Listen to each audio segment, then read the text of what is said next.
She had everything she dreamed of, until the one person she trusted most held the key to her ruin. Before the storm that would later scatter her name across whispers and shame, Amara Nkosi stood as the golden woman of Amire, brilliant, admired, and seemingly untouchable. She had grown from the dust of a forgotten township where cracked walls leaked rainwater and mothers whispered prayers over dying lanterns, into a woman whose shoes clicked on marble floors. Her father, a gentle tailor who stitched school uniforms by hand, and her mother, a teacher whose chalked fingers carried the fragrance of knowledge, had raised her on the creed that dignity was a garment no one could take away. Amara carried that creed like a shield. Every dawn found her at her office window, watching the city wake beneath the mist, her reflection merging with the skyline, a reminder of how far she had come, and how fragile the climb truly was. Everything, for her, was not mere wealth. It was the respect her name commanded in a boardroom dominated by voices that once overlooked her. It was the laughter of colleagues who now called her Madame Amara, half in jest, half in awe. It was the warmth of friendship she had built with Cameron Mwangi, her best friend of 11 years, the man who had shared her first broken radio, her first borrowed textbook, her first dream of escaping poverty. Together, they had risen like twin stars, he into finance, she into corporate management, their bond sealed by years of mutual faith and laughter. When she bought her first car, he drove it before she did, grinning as though he had earned it too. When she signed her promotion letter, his was the first call that rang. They joked that success was their shared surname. Cameron was the kind of friend who remembered the rhythm of her moods, who brought her roasted groundnuts when she worked late, who once walked 4 miles to fetch her a forgotten document during her internship. Their friendship was an archive of sacrifices and small joys, the kind that made trust seem like oxygen, invisible yet essential. When Amara spoke of him to others, she often said, "Cameron is my mirror. When I look at him, I see who I was and who I could still become." In truth, she meant it. He had known her before the world clapped for her name, before the city bowed to her intellect.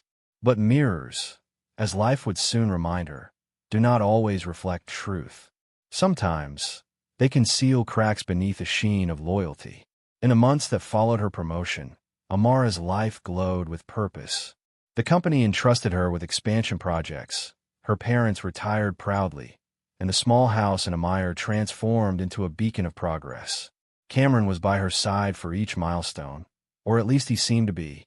There were nights when he appeared distracted, laughter forced, eyes clouded by thoughts unspoken. He claimed work exhaustion, but exhaustion could not explain the anxious tapping of his fingers during their dinners, nor the late-night calls he took on the balcony, whispering words she could not hear. When she once asked lightly, "You sound secretive these days," he had chuckled and said, "Even best friends need a private life." Amara smiled then, yet something in her heart tightened, a whisper of unease that she quickly buried beneath gratitude. After all, hadn't Cameron been her anchor? He had seen her cry over exam failures, stood beside her mother's hospital bed, and lent her money when her stipend ran out. Trust, for her, was not a decision. It was memory woven into her bloodstream. But the universe, in its cruel rhythm, often chooses the highest moment of peace to plant the seed of tragedy. One evening, at a celebration held by her firm, Amara found herself staring across a glittering table at Cameron. He looked handsome in his gray suit, confident yet oddly withdrawn, as if his mind lingered somewhere beyond the laughter around them. She raised her glass to him and said softly, "We did it, Cam. Can you believe it?" He smiled, but the smile was crooked, restrained, and his eyes, those familiar eyes that had once radiated mischief, seemed to carry an apology. Before she could ask, a senior partner approached to congratulate her, and the moment dissolved into noise. Yet even amid the cheers, she felt the shadow of his stare pressing at the edge of her joy. That night, when they drove home together, the city lights danced through the windshield, streaking gold across Cameron's face. The silence between them was heavy, almost ceremonial. She turned to him, her heart soft, gratitude swelling. "I couldn't have done this without you," she whispered. "You've been my constant." He didn't answer. His jaw flexed, his hands tightened around the steering wheel. For a moment she thought she saw fear, Not guilt, but fear, flashed through his eyes. Then, almost too quietly to hear, he said, "You don't know how much that means." Back in her apartment, Amara poured 2 glasses of wine. They sat on the balcony, the city humming beneath them. The air smelled of distant rain, and the wind played with the strands of her hair. She began to speak, not about work, but about her childhood, her father's failing health, the emptiness that sometimes haunted her even at her highest peaks. It was the kind of vulnerability she rarely allowed herself. Cameron listened, head bowed, face unreadable. When she finally exhaled, relieved, he stood abruptly. "I should go," he said, voice hoarse. "Big day tomorrow." "Tomorrow?" she asked, half smiling. "You sound like something's wrong." He hesitated. The city's neon reflection flickered in his eyes. "We'll talk," he murmured. "Tomorrow." She reached for his hand, felt its tremor. "You promise?" "I promise," he said. As the door closed behind him, Amara stood alone on the balcony, feeling an unfamiliar coldness trace her skin. She looked out at the skyline she had conquered, its lights trembling in the mist, and for the first time she wondered whether success could become a curse disguised as a blessing. Somewhere in the distance, thunder cracked, soft, restrained, like a warning whispered through glass. Down the street, Cameron paused under the streetlight, phone pressed to his ear. His voice dropped to a whisper she couldn't hear. He nodded once, as if confirming something inevitable. Then he walked into the dark, leaving behind the faint echo of a man caught between loyalty and doom.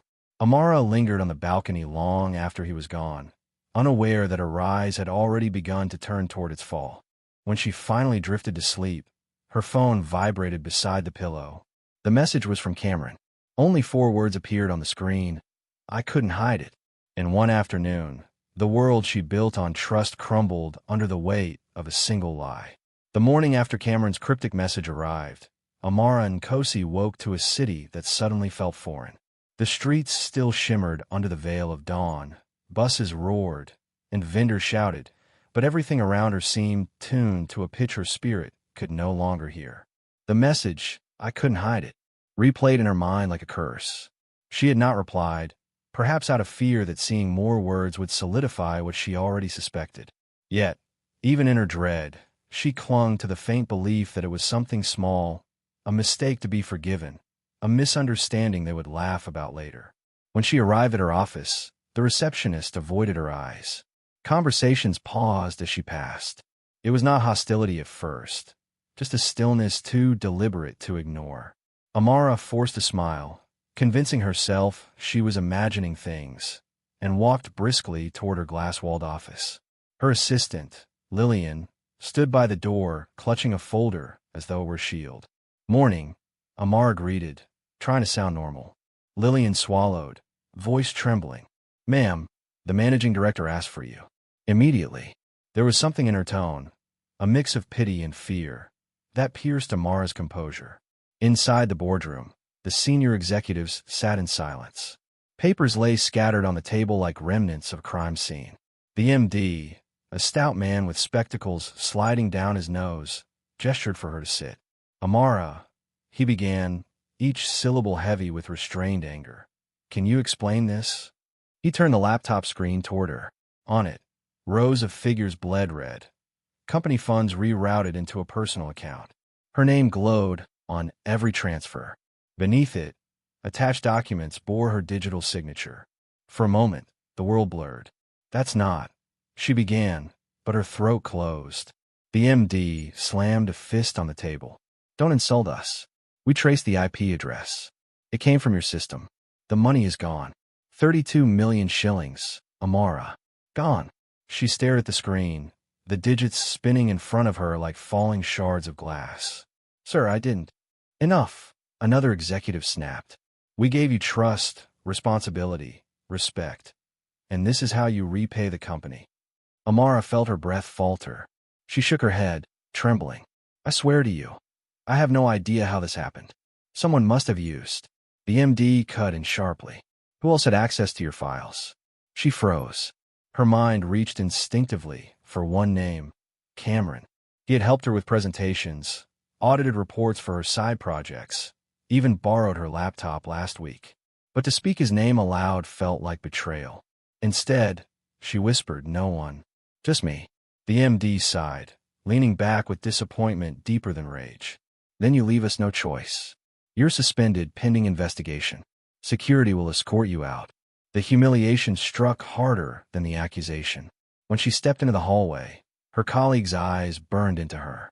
Whispers floated through the air like poisonous smoke: embezzlement, fraud, disgrace.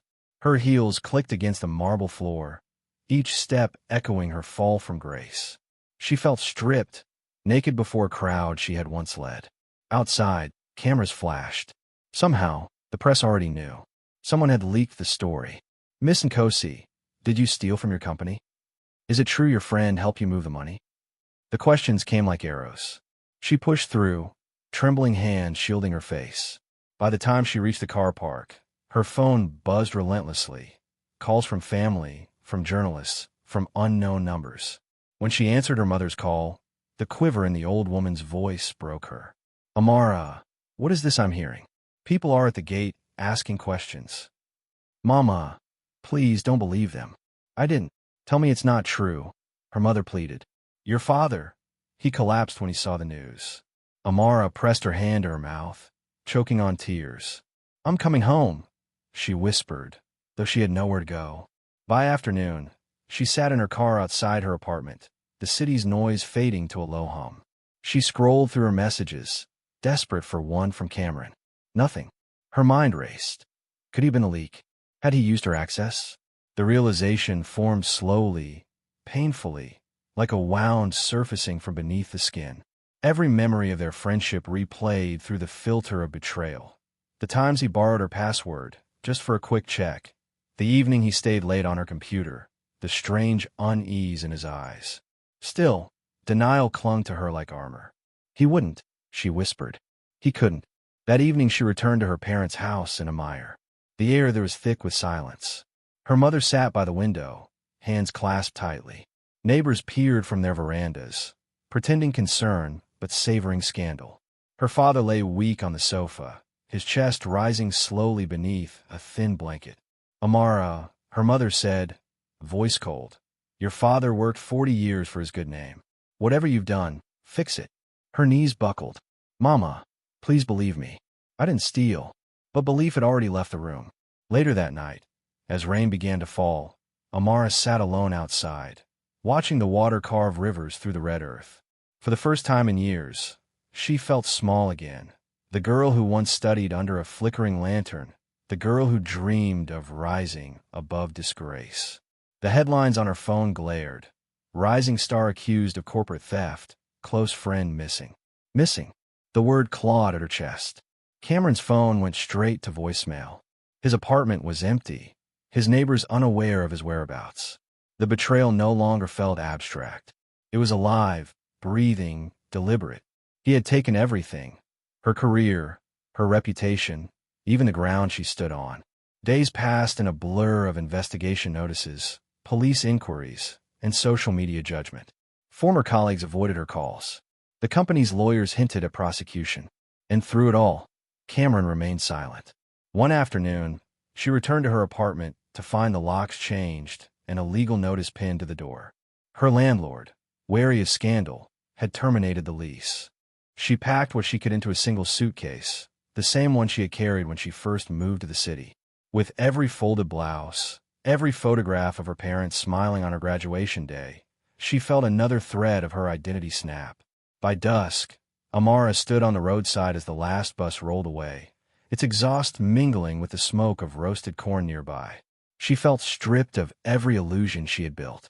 Trust had become a weapon. Friendship had become the wound. Yet even as despair wrapped itself around her, a question pulsed at the back of her mind. Why? Why would Cameron do this? What secret could justify such betrayal? When night settled, she found shelter at a small guest house on the city's edge. She washed her face, stared into the cracked mirror, and saw not the confident executive, but a woman dismantled. The mirror fogged with her breath, her reflection dissolving into nothing. Then, just as she lay on the bed, her phone vibrated. The screen lit up with his name, Cameron Mwangi. Her pulse raced. She opened the message. It wasn't about the money. It's about what they're hiding. I'll explain everything, but you have to be ready. Amara froze.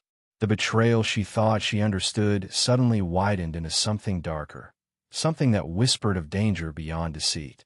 As she watched her reputation disintegrate, that single message pulsed on the screen, its light flickering across her face, and she realized the secret was far bigger than the betrayal she had already endured. Alone in the jungle of her shame, she learned that survival begins when hope dies. There is a silence that follows public disgrace, not the silence of peace, but of absence. It is the hollow left behind when once familiar voices vanish, when friends forget to call, when no one asks how you're coping because they've already decided who you are. For Amara and Kosi, that silence arrived like a blanket soaked in cold water, wrapping around her life until every step felt like dragging soaked cloth through mud. Days after the scandal broke, she returned to her former apartment only to collect her remaining things. The security guard she had once tipped generously barely acknowledged her. The neighbor who once borrowed sugar now drew her curtains as Amara passed. Her name was no longer spoken with admiration, but with caution, the kind reserved for contagious things. The elevator buttons she used to press with confidence now seemed reluctant to respond.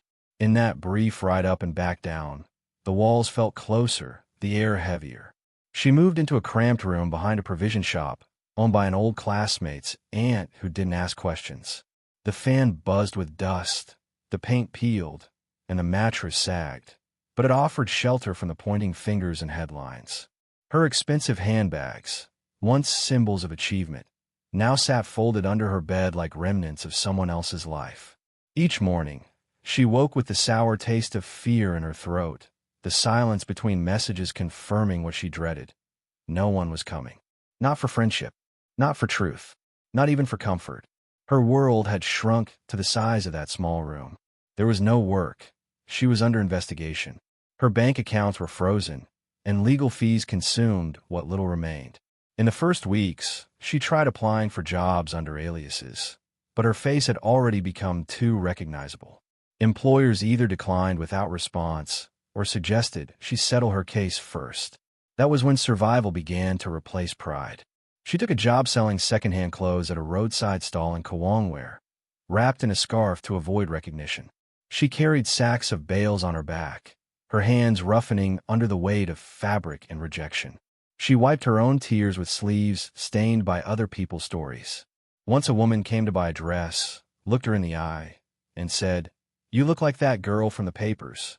Amara smiled softly and replied, "No, I just have one of those faces." The woman nodded and walked away. Amara turned and wept between hanging skirts that smelled of dust and forgotten days.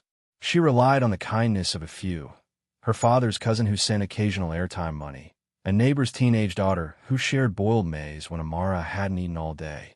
But more than hunger, more than discomfort, it was the ache of lost identity that tormented her. At night, she lay staring at the ceiling, her mind replaying scenes like broken reels, Cameron's quiet betrayal, her own disbelief, the boardroom silence, her mother's disappointment. She asked herself the same question every night, sometimes out loud, as though saying it might summon an answer. How could I trust him? The question echoed off the walls, unreturned. Was it blindness, naivety, or was her flaw not in trusting him, but in believing she was immune to ruin? In her isolation, she began to walk, miles each day, not to go anywhere in particular, but to remember how to move. Her feet carried her from alley to alley, from market stalls to riverbanks, through places that once held no meaning and now felt like lifelines. On one such walk, she reached the edge of Nairobi's Karura Forest, a stretch of wild tangled green where the city thinned into breathing earth. She stepped inside, not knowing what she was looking for. The forest was a different kind of silence, not the absence of people, but the presence of something older. Trees stood like quiet elders, unmoved by her disgrace. Birds sang without judgment. The ground accepted her steps without asking for titles or explanations. Here, the wilderness was not rejection, it was revelation. She returned every day. Sometimes she sat by the stream and let the sound of water remind her that life, even polluted, kept flowing. And then came the night of the rain. It was heavy, relentless, and loud against the tin roof of her rented room. Power was out, the candles nearly burned through, and the radio had died days ago. Amara sat on the floor, knees to chest, wrapped in a shawl, listening to the rhythm of water carving paths through forgotten gutters. Something in the storm reminded her of herself, forceful yet directionless. Her breath fogged the glass of the single window, where outside the night swallowed the streets. As she stood to stretch, her foot hit something hard near the edge of her bed. A box she hadn't noticed, one of the cartons she'd shoved there during her rushed exit from the apartment. She dragged it out, flipping open the damn cardboard. Inside were old documents, a cracked perfume bottle, her degree certificate, and an envelope. It was thick, yellowing. Her name was written on it in Cameron's handwriting. For a moment, she froze. Her pulse quickened. Her hand shook. She sat down slowly, the envelope balanced on her lap like a confession. She hadn't seen this before. She was sure of it. Unless, had it been among the documents he helped her pack? Was this left deliberately? The envelope wasn't sealed. With trembling fingers, she opened it. Inside were 4 things: a handwritten letter, 2 photographs, and a USB stick. She pulled out the letter first. The handwriting was unmistakable. The loops, the pressure, the slant. Her name stared at her from the top line. She didn't read yet. Not yet. Instead, she picked up the photos. The first was of Cameron, 10 years younger, standing beside a man in a dark suit. A man Amara recognized vaguely from somewhere she couldn't place. The second photo was of her, Amara, much younger, in secondary school uniform, standing with a group of girls. One girl's face was circled in red ink. Her memory scrambled. Her throat tightened. The air thickened. She turned to the letter. It began simply, "If you're reading this, then I failed to do what I promised." She stopped reading. Not yet. Her hand moved to the USB. She stared at the flash drive, a tiny object that suddenly felt heavier than her entire life. Outside, the rain still poured, but inside the room, the storm had shifted. Every question she had buried began to rise. How long had he been planning this? What secret had she been living beside without knowing? Why was her name on the envelope if he hadn't meant for her to see it? Why now? One night, in that solitude, she stumbled upon an envelope with his name on it.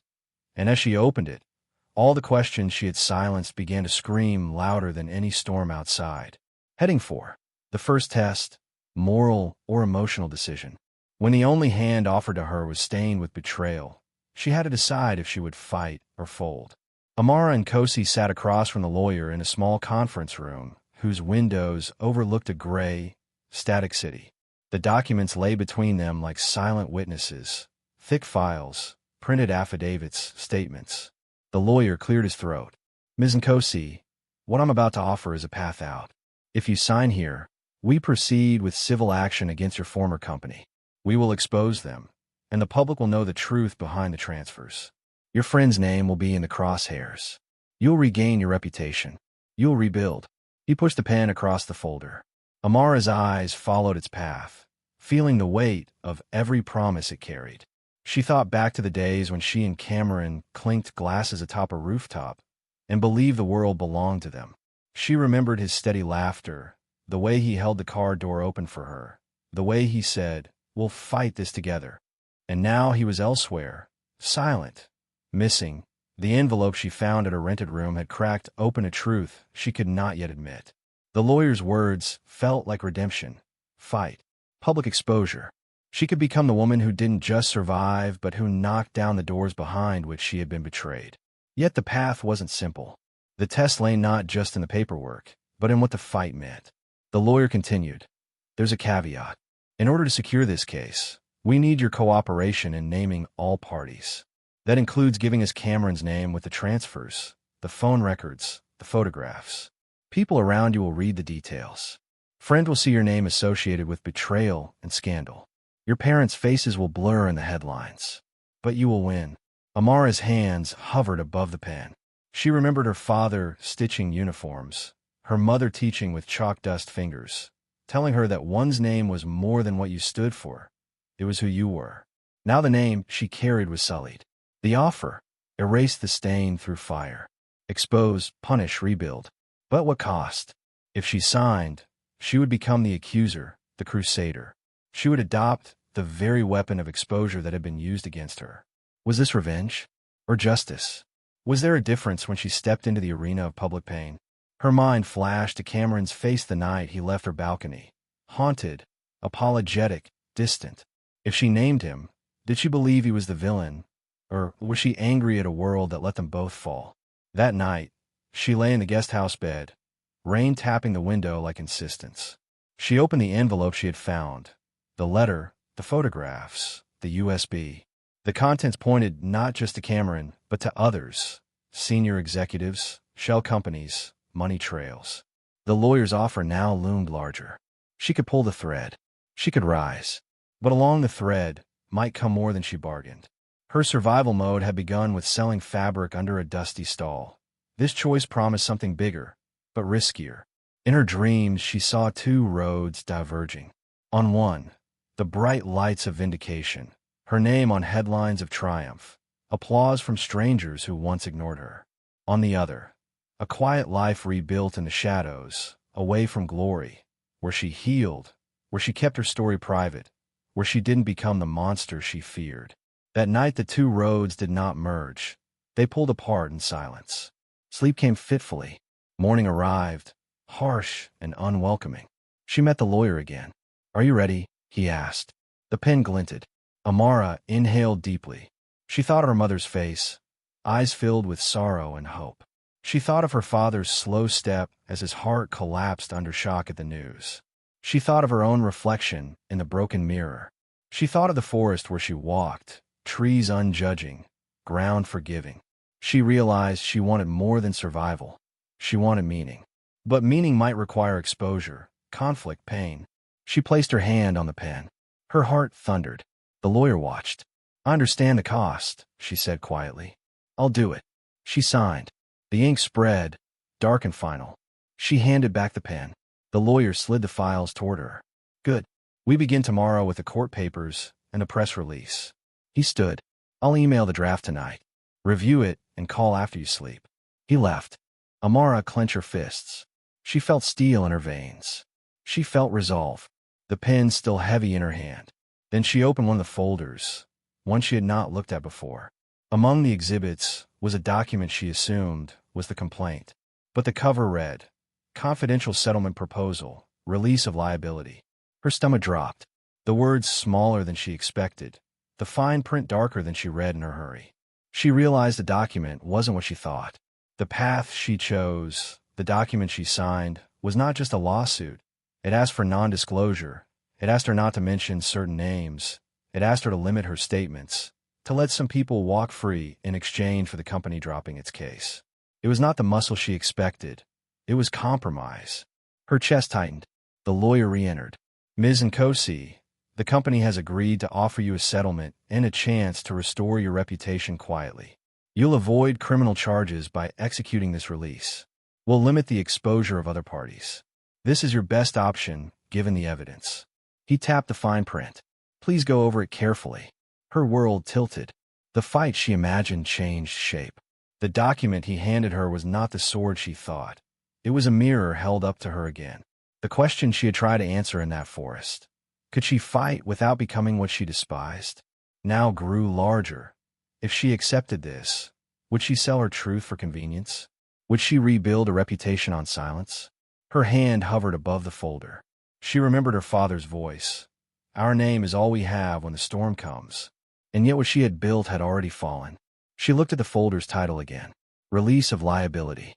She read further. "Signatories shall agree not to disclose the terms. No further action shall be taken against named parties." The scale of omission sank in. She would be quiet. She would walk away. But then, would she truly rise? Or would she bow? Lightning flashed outside the window. Thunder cracked. She closed the folder and stepped into the hallway, leaving the documents on the table. The hallway looked endless, fluorescent lights humming overhead. She imagined Cameron walking down an identical corridor, paper in hand, secret in pocket, silent under the same lights. He had offered trust. He had returned silence. Now she stood at the threshold of decision. She inhaled. "I need time." she told the lawyer when he came back. "I'll review and call you tomorrow." The lawyer nodded. He collected the folder and left the room, leaving her alone with the papers and the fluorescent hum. The city outside kept moving, unaware of the turbine of guilt and ambition turning in her chest. That night she returned to the forest, where the trees waited, watching. She sat by the stream, its water steady, relentless, and thought of the two paths again. She thought of what it meant to fight. She thought of what it meant to forgive. She thought of what it meant to rebuild without crossing the line she once drew. She pulled the USB from the envelope and considered whether to hand it to her lawyer or bury it. The photos of her past, and of Cameron's older self alongside the man in the dark suit, reminded her that this was bigger than money or career. This was about identity. In the darkness, she made a choice. She would fight, but on her terms. She would expose, but not by becoming the instrument of rage. She would rebuild, but not through silence that betrayed her truth. She would use the lawyer's offer only to open the door, but she would step through it on her own map. She signed the papers, the tentative first step in her climb. She signs the papers, but as the ink dries, she realizes the document he handed her wasn't what she thought it was. Out of the ashes of her despair, a faint ember glowed, a whispered promise of redemption she never asked for. When days bled into one another, each indistinguishable from the last, Amara and Kosi believed that hope had died. She walked through the city in daylight, physically present but mentally elsewhere. Her reflection in windows showed a woman stripped of joy, hollowed by shame, yet still moving, because survival requires steps, even when the path is unseen. Then, in the low hum of the early morning at the small guest house where she lived, a message came, "Meet me at the community hall. I have something for you." She stared at the screen of her borrowed phone, heart stuttering. She almost deleted it, but something in the tone, quiet, respectful, unassuming, made her pause. The sender was listed simply as Mr. Odiambo. She didn't know him personally, but the name meant something. The former teacher at her high school in Amire who had stayed late with students, who wore old coats and told stories of hope when the lights malfunctioned. He had encouraged her when she had hesitated to apply for university, reminding her of the tailor's daughter who stitched dreams before dawn. Her fingers hovered, and then she typed back, "Okay." It was the first yes she had given in weeks. At the meeting in a modest community hall, the air was warm with dusk. A single bulb hung over a table scattered with papers, notebooks, and seeds in small paper cups. Mr. Odiambo stood there, older now, hair silvering at the temples, coat threadbare but clean. He greeted her with a soft smile. He said, "Amara, I see you." It was simple. It was enough. For the first time in a long while, she felt seen. He explained, "We're starting a new project, training young women from townships in basic business skills, helping them launch micro-enterprises. You will lead it." She blinked. She, Amara and Kosi, who had just sold second-hand clothes and endured headlines of disgrace, was being asked to lead. The proposition felt unreal. Yet the ember in her chest flickered. She looked at the table and saw one of the little paper cups. A tiny green shoot, fragile but upright. Mr. Odiambo said, "This is what hope looks like. A seed planted. It doesn't shout. It just rises." She touched the cup. The soil was damp. She remembered the rainstorm nights. She thought of the forest. In the wilderness of her shame, she had walked, and now here was a seed. She exhaled and accepted. Her tentative acceptance meant moving forward despite wounds. She began meeting once a week at the hall, drafting curriculum, meeting young women whose eyes mirrored her own past fears. She wore the shirt she had bought for her promotion, faded now, and told them about trust, resilience, and rebuilding. Each story she shared cost her something. Each laugh she forced cost her more. But the faint ember glowed. As the training sessions progressed, Amara found pieces of herself returning.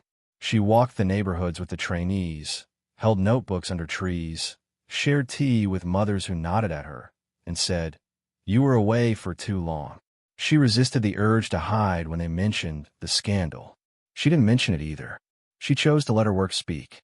She found solace in the morning light, arriving early for the hall meetings, in the small triumphs of a woman selling handcrafted baskets, in the reflection of her cracked mirror that now stood in the corner of the guest house room. She looked into the mirror one morning and saw the same woman, but quieter, tempered by ash and hope. The crack still ran from top to bottom, but behind it the reflection was steadier. The mirror itself became symbol of her survival, broken, but still showing her face. Rain came one afternoon as she closed a training session.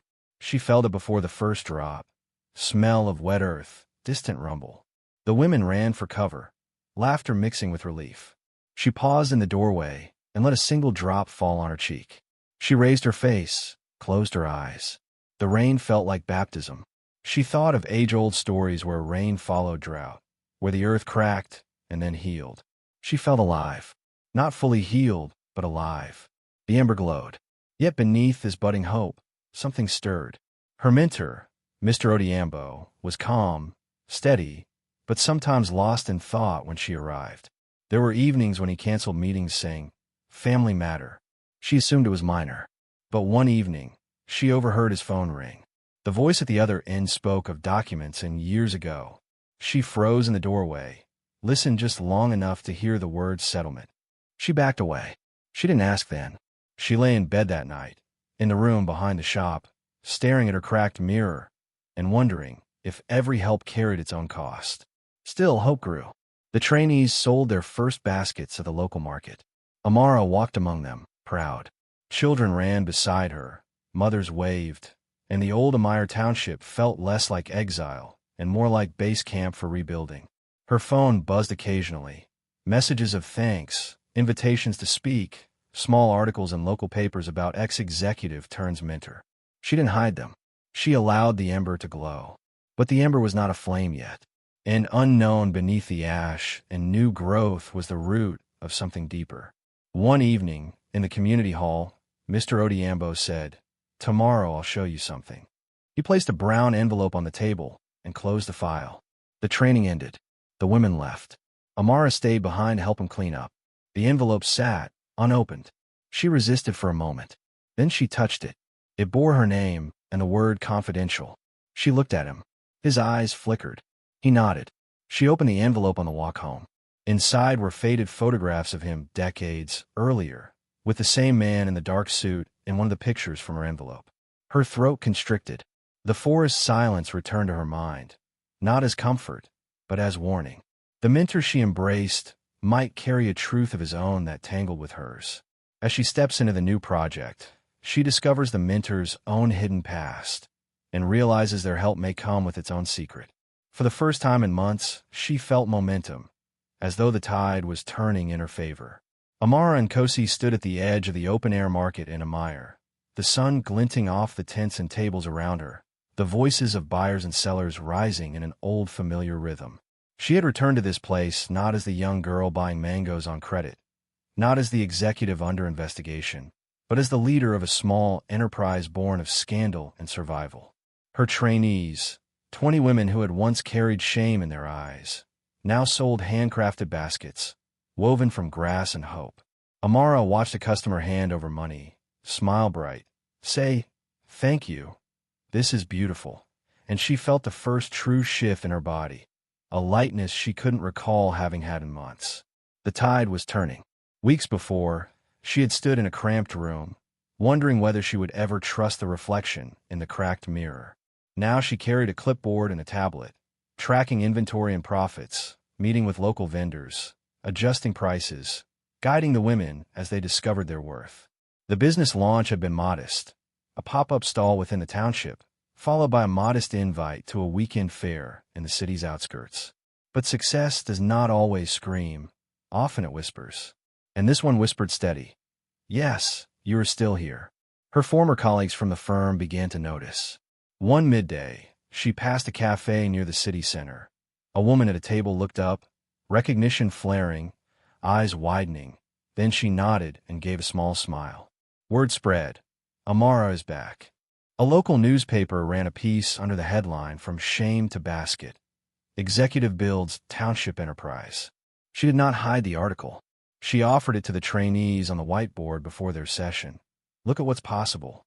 They nodded, hopeful, their hands busy weaving grasses.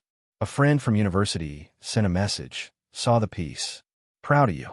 And Amara typed back, thank you. Then she deleted the message. She kept her circle small. The laughter returned. It was soft at first, a chuckle during marketplace banter, a genuine smile when a trainee thanked her. One evening she walked home under the deep red dusk, and the sky seemed to hold its breath around her. She caught herself humming a melody she used to sing as a child, the one her mother taught her when the tailoring machine stalled and the power failed. The tune rose between the streetlights and the fading noise, and she realized she was sleeping again without nightmares. The wild, jarring dreams of theft and betrayal were retreating. Instead, she slept in silence and woke with purpose. As she rebuilt trust in herself, others began to trust again. The community meeting offered her a small grant to expand operations. They'd convert a container into a workshop. She walked tours with local dignitaries, shaking hands, her portfolio under arm, explaining projections, growth. She stood tall. The women cheered. For the first time since the boardroom disaster, she felt seen but not exposed, visible but not vulnerable. Yet, the shadow lingered. At the periphery of each success sat a whisper, Cameron Mwangi. He had not answered her messages. He had not returned the book he lent her. But she sensed him watching. In a meeting with the container workshop stakeholders, a flyer of the firm where she had worked slipped into her folder. It had Cameron's name listed as former partner. She frowned. Did he authorize the leak? Or was he simply still in orbit, pulling strings she could no longer see? That night, she sat in her small rented room. The mirror cracked, but showing a reflection now calmer than before. She touched the crack and thought, I survived it. I made it this far. But behind the glass, she caught a flicker of doubt. If he was still out there, he could still derail her. The momentum felt real, but the ground beneath was not yet firm. At the launch of her first citywide inventory sale, the event hall hummed with possibility. Banners read, Women-Owned Enterprise, Grass to Growth. The trainees stood proud beside her. Photographers clicked. Applause rose. She opened her speech. We started in this township with nothing but belief. Today we stand because we believed in each other. Her voice held steady. She saw her mother in the front row, wiping tears. Her father stood behind her, proud. The audience rose. Amara inhaled that moment. The tide had turned. But the celebration was not yet complete. As the last guest left, she felt the phone vibrate in her pocket. She stepped aside to reply. The screen lit up, Cameron Mwangi. The name jolted her body. She tapped to open. The 3 words made her blood quiet. We need to talk. Her finger froze on the message. It blinked. She realized the tide might carry her forward, but someone still held the anchor. At the celebration of her first big win, her phone rings. It's him, and he says only 3 words. We need to talk. Just when she thought the climb had begun, the ground was pulled from under her feet. Amara and Kosi had felt the momentum carry her upward. She believed that the workshop, the trainees, the modest success in the township market were the foundations of a new life. She had dared to breathe hope openly. And so when the hammer fell, it felt not like a sudden crack, but like the slow cracking of ice beneath her boots, followed by the final plunge. It began with a Saturday morning phone call. The voice on the other end identified herself as a journalist from a business magazine.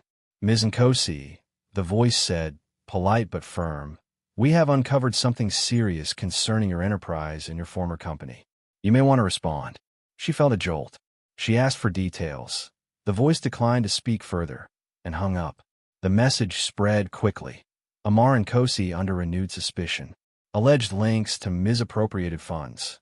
Within hours, her inbox filled with messages, from suppliers asking about payment delays, from trainees worried about rumors, from her funders asking why the container workshop site had been paused. The tide she'd thought turning now receded sharply. Then came the real strike. A leaked email from her old firm surfaced online. The subject line, transfer confirmation, Cam Mwangi. In the body, her name appeared as co-signatory. The email had been signed by Cameron Mwangi. It was dated weeks before the scandal broke. The proof was presented as his evidence.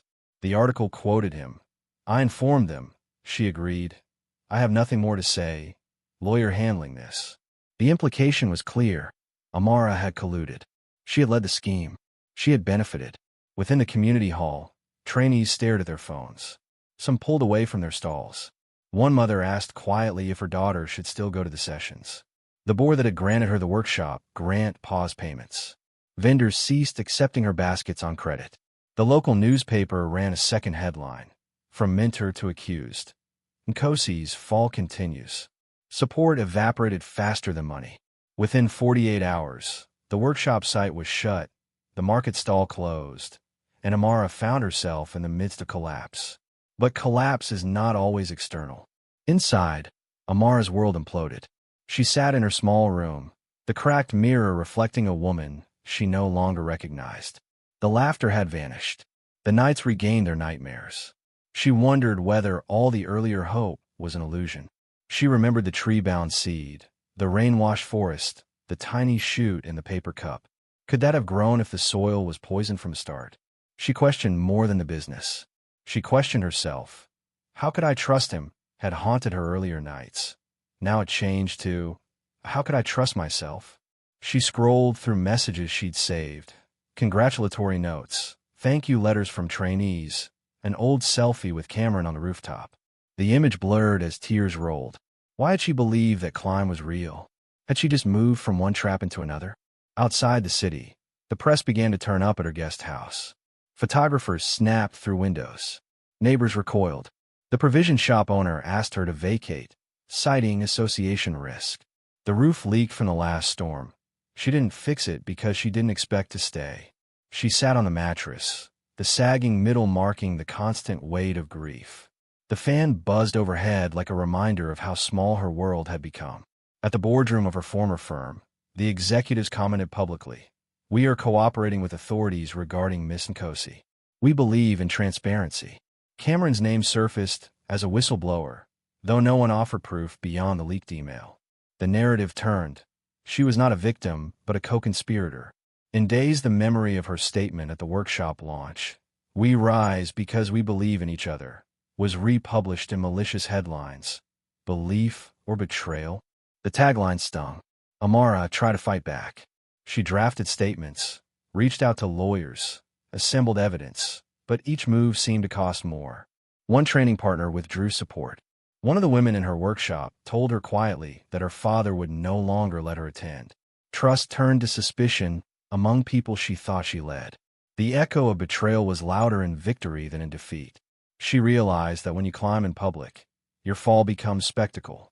Late one night, she found herself back in the forest, the place she'd visited for solace. The darkness there felt different now. The trees no longer comforted. They whispered of hidden branches and roots that strangled. She sat by the stream, the water still flowing. But this time it mocked her. Unstoppable, indifferent. She touched the roots, the rock, the damp earth. She thought, I may rise. But perhaps the soil was fractured. Sleep eluded her. Morning arrived unmourned. She answered one phone call. The bank account that held her personal funds had been frozen by court injunction. Her training bank account evaporated. Her ID number appeared in the court filing against her old firm. In one afternoon, she realized she was once again stripped of options. Not only had her climb stalled, she was sliding backwards. And yet, her mind sharpened. The question shifted. What was the friend's secret? What did he intend? Why did her name appear when she hadn't signed anything knowingly? These questions ignited a spark of resolve inside her battered chest. Maybe this was bigger than loss. Maybe it was the reason for loss. Then, just as the dawn was breaking and she sat alone in the guest house room, her phone beeped. A file had been delivered via email. The subject line, CM_1_confidential. She opened it. Inside were hundreds of documents, screenshots of wire transfers, camera footage from the boardroom, bank account statements, all pointing clearly to Cameron's involvement. And intertwined among them, in small text, her name appeared again, as beneficiary, as co-signatory, as witness. Her breath caught. She stared at the screen. The ground had shifted, not just under her feet, but under every truth she held. In the midst of her collapse, she receives a file, his secret, laid bare, and it contains her name. When the sun vanished behind storm clouds, she found herself at the very edge of giving up. The city had never looked darker. By the time the rains came again, Amara Nkosi was no longer the woman who once walked through streets alive with ambition. Her reflection in windows had disappeared entirely. Even the mirror she had carried from house to house had cracked beyond use. The scandal had swallowed her second chance, and the last thread of faith she had in people, in justice, in herself, had begun to fray. Each morning she rose only because the body obeyed habit. She no longer counted days, no longer opened curtains. The guest house owner no longer greeted her. News had spread that police might question her again. She lived in waiting, for arrest, for humiliation, for the slow erosion of her name from memory. Her phone sat beside her pillow like a threat. Every vibration made her flinch. The file Cameron had sent, or that had somehow arrived from him, still glowed on her borrowed laptop. Every page felt like a blade. There were transfers, forged signatures, half-truths sewn into documents that merged her existence with his guilt. It was proof of something monstrous, that she had been used as a front, perhaps even long before she knew it. And yet, every time she tried to read, her mind recoiled. Her name appeared too many times, in too many forms, until she no longer trusted her own memory. She left the laptop open for days, the blue light washing her face at night. The rain outside formed a steady rhythm that mirrored her thoughts, relentless, without pause. She ate little. Sleep came in shards, fragments of dreams where Cameron stood at the rooftop again, holding the same glass, saying, "You trusted the wrong world." The newspapers stopped writing about her. That silence was worse. Infamy replaced by indifference. She walked through markets now without recognition, yet she could still feel the faint residue of judgment in every turned head. Sometimes she thought of leaving, disappearing beyond the city, taking a bus to a nameless place, changing her name, working under another sky. She imagined starting again as someone else. No history, no betrayal.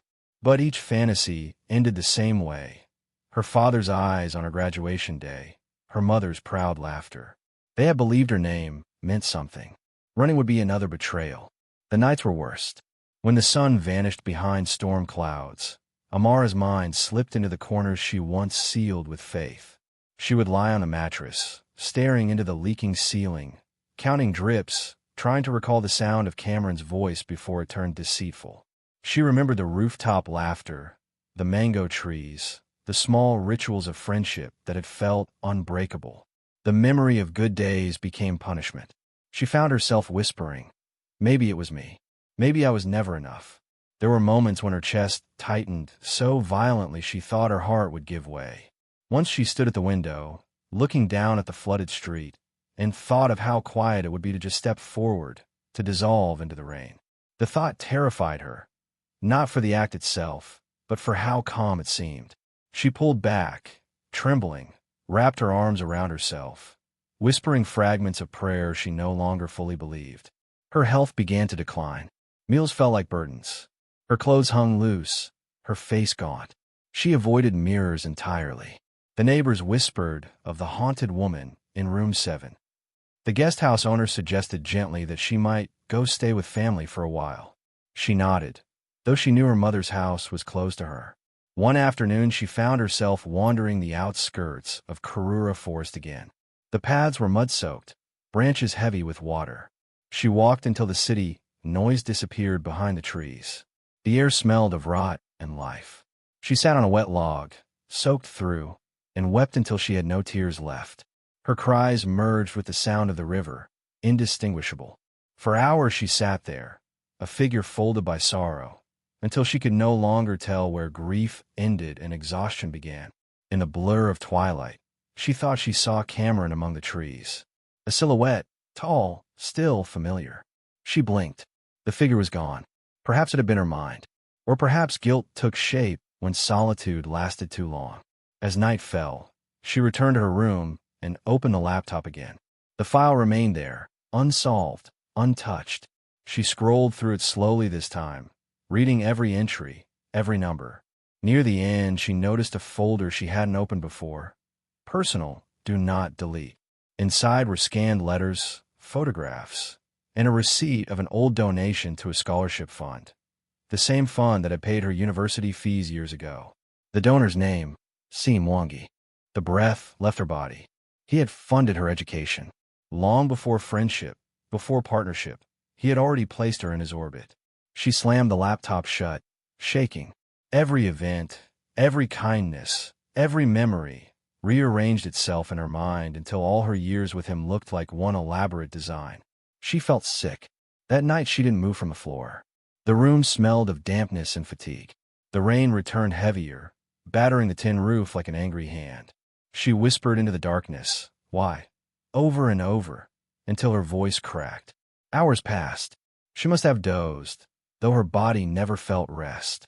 The city outside dissolved into black silence. The clock ticked toward midnight. Then came a knock. Soft at first, then steady. She froze. No one visited her anymore. She considered not answering. But the knock returned, calm, deliberate, as if whoever stood outside knew she was awake. She rose, barefoot, crossing the room. Her hand hovered above the doorknob. "Who is it?" Her voice was hoarse. A pause. Then a familiar tone, low, kind. "It's Odiambo." Her mentor. The one person who had not turned away. She unlocked the door. The corridor light flickered. Mr. Odiambo stood there, soaked from rain, his old coat dripping onto the floor. He held a single envelope in one hand. His face was pale, eyes shadowed. He said nothing for a long time. Then he lifted the envelope. "I found this today," he said quietly. "You need to see it." She took it, confused. "What is it?" He hesitated, then met her gaze. "It's a photograph. It's the piece missing from your file." Her fingers trembled as she opened the envelope. Inside was one glossy photograph, slightly creased, clearly old. It showed her father, younger, standing beside two men. One was Mr. Odiambo, and the other, unmistakably, Cameron Mwangi's father. Her knees weakened. The floor seemed to tilt beneath her. Mr. Odiambo's voice broke the silence. "Amara, there are things you were never told. Things that tie all of us together." The candle flickered beside them, throwing long shadows across the room. She looked at the photograph again, her heart pounding, mind racing, her world tilting toward a truth she had never imagined. Amid the darkness, she hears a knock at midnight. The mentor stands at her door, holding a single photo that changes everything. The moment truth arrived, the world she thought she understood shattered into 1,000 truths. Amara and Kosi sat opposite Mr. Odiambo in the small guesthouse common room, the single bulb overhead humming softly. The photograph lay between them on the low table, its edges curling from damp, as though it too bore the weight of secrets. She had expected answers, but not this magnitude. She had expected that Cameron's betrayal was about money and trust. Instead, she discovered that the betrayal was about identity, history, and a debt she had never seen coming. Mr. Odiambo began quietly. "Your father and I were part of a group years ago, young idealists from Amire who believed in lifting our community. Your father helped organize the scholarship fund you benefited from. Cameron's father came into that circle too, but there was another side of the circle you never saw." He paused, his fingers tracing the photograph's crease. "When your father died, he left a ledger. The ledger listed names, contributions, debts. It tied people to land deals, to shell companies, to money flows that ran under the radar. Cameron's father owed. The crust of respectability couldn't hide the roots beneath." Amara's breath came short. Her father's name in that ledger flashed in her mind. She recalled nights when he stayed late in the tailoring shop, whispering about cleaning up some accounts for the fund. She had believed it was charity, but now she realized she was part of a narrative that stretched far longer than her career. "The ledger was stolen," Mr. Odiambo continued. "It resurfaced after your scandal. Cameron's father died. The hole in his estate opened doors for others. Cameron was asked by them to clear names, to take over your position at the company, to redirect blame so the ledger's trail would vanish. You were collateral, not the architect, but the tool." Amara's world crashed inward. The trust she placed in Cameron, the gratitude she felt for his friendship, the faith she had in her rise, all now felt flawed. She realized her success, the workshop, even the small triumphs had been manipulated. She had stepped into a trap laid long before she knew her own name. She was chosen because of the scholarship, because of the link to the fund, because her presence masked a deeper transaction. The moral shock struck deep. Cameron wasn't merely greedy. He was protecting an inheritance of shame. He was not simply betraying her. He was fulfilling a covert contract. He had signed up to hide a crime, to secure his father's legacy, to wipe out the ledger and the debt by using her. The email he sent, the transfers, the silent messages, they were not only evidence of theft. They were threads in a tapestry of legacy, guilt, and power. Tears blurred Amara's vision as she understood. She had believed in merit. She had believed in redemption. But the system beneath her feet had been rigged. The man she trusted had used her innocence to bury the past. And now she knew. She was not the victim only. She was the casualty of a much older war. And yet knowledge became her power.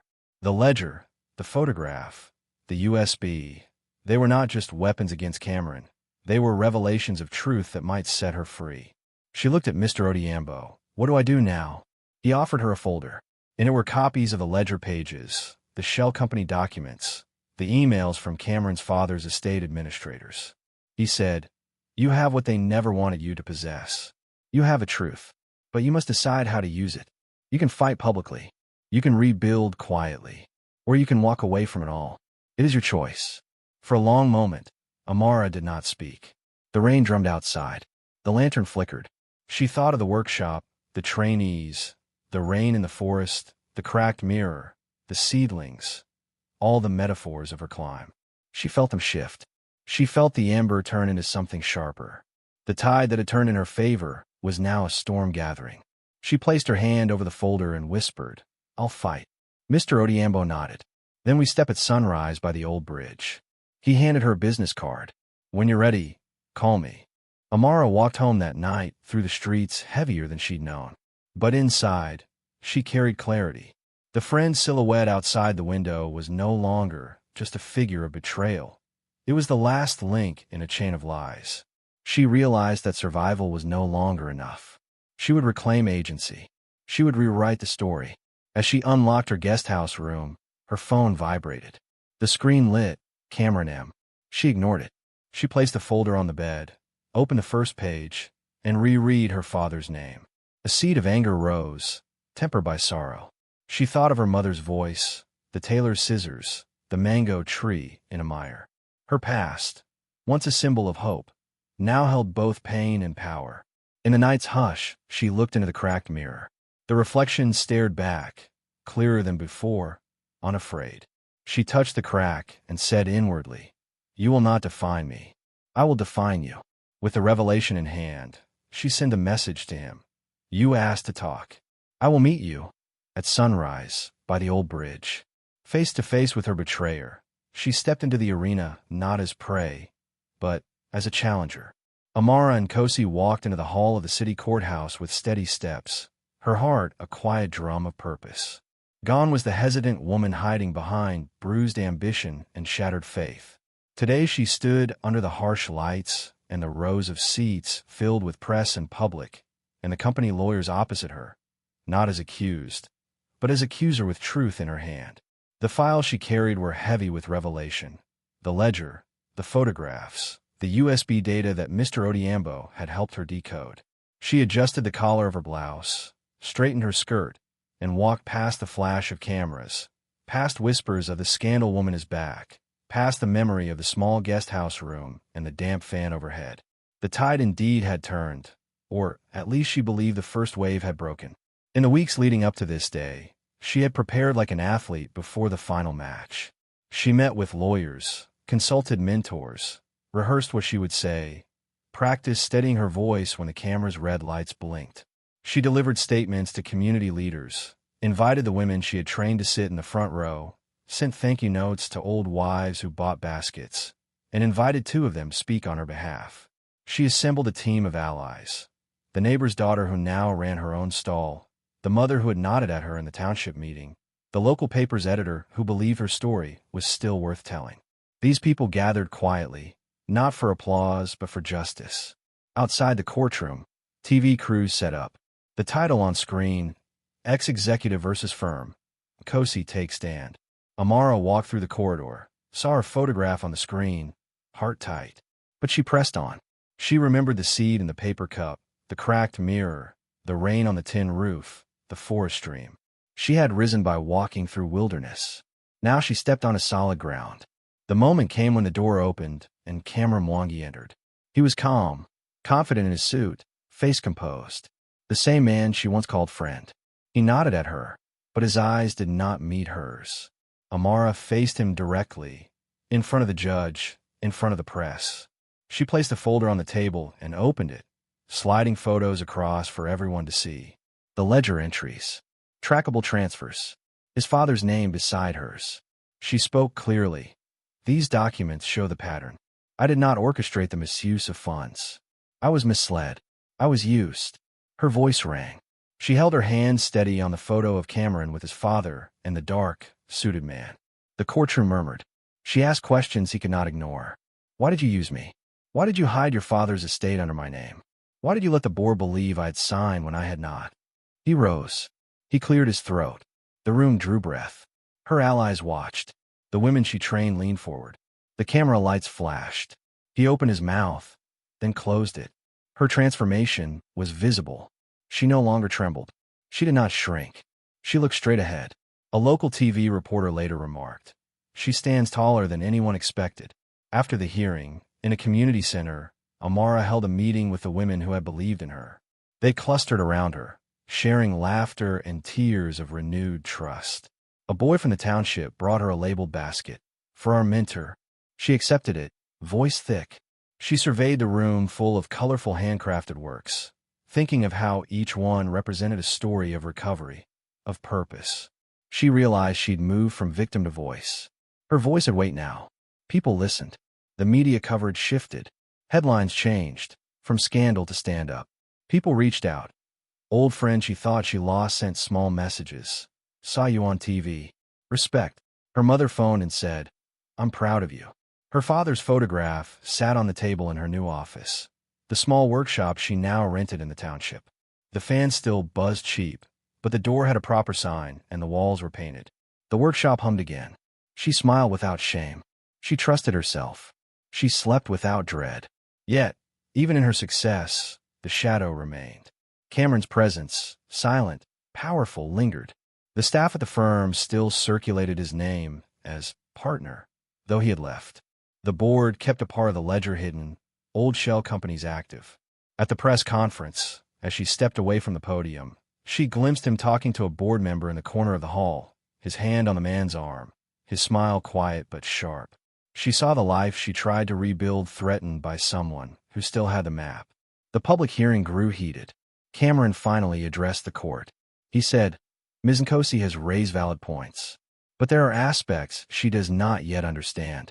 Amara held her breath. The world watched. He looked at her, and in his eyes she saw not regret, but calculation. She felt a ripple of fear. The ground beneath her climb might be less secure than the applause suggested. When the verdict day arrived, the judge began reading. The room was silent. Allies squeezed her hands. Cameras focused. Her heart raced. This was the moment. She had built the workshop, reclaimed her name, found her voice. She would walk out free. She would walk out victorious. The tide would carry her beyond the exposure and into restoration. But just as the judge's gavel hovered, Cameron smirked. Slowly, deliberately, he stood up. The entire room froze. He faced the judge and then turned to Amara. He leaned to the microphone and said only 3 words that made the light seem colder. "You don't know." Then he paused, stepped aside, and added softly, "The full story." Just when the verdict seems clear, the friend smirks and drops a response that freezes the room. "You don't know the full story." The sun rose again over her new horizon, and this time it was her name the wind carried. When the final doors of the courtroom closed behind her and the cameras faded, Amara Nkosi did not rush to the nearest celebration. Instead, she walked slowly out into the light of late afternoon, the sky pulling apart in streaks of gold. The city felt different now, not simply because the trial had ended, but because she had emerged not as the broken woman everyone expected, but as someone else entirely. Her business was back, leaner and wiser. The workshop in the township had expanded into 2 rooms, the baskets now sold in boutiques across the city, the trainees no longer apprentices but co-owners.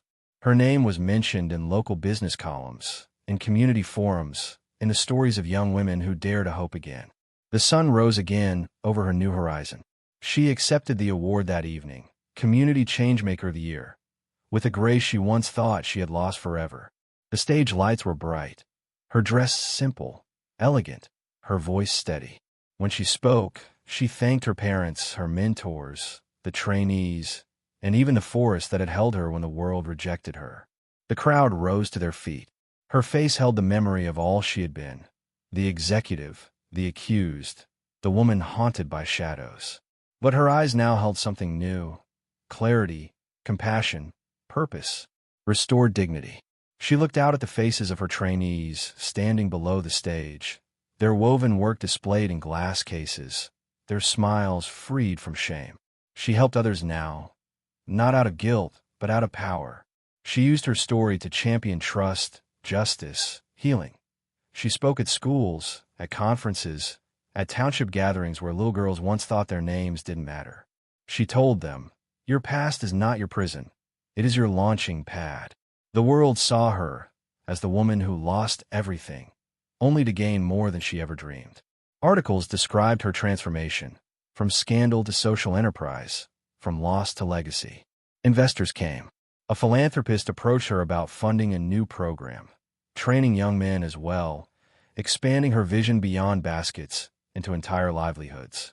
She hired staff, reopened offices, gave her father's tailoring machine a place of honor in the lobby of the new workshop. Her mother taught weekend classes there. The house in a mire that she once left in shame became a site of purpose. Morning classes, small cafe, community links. Her status no longer depended on outside validation. It depended on her contribution. As for him, the friend who betrayed her, he faded in the background.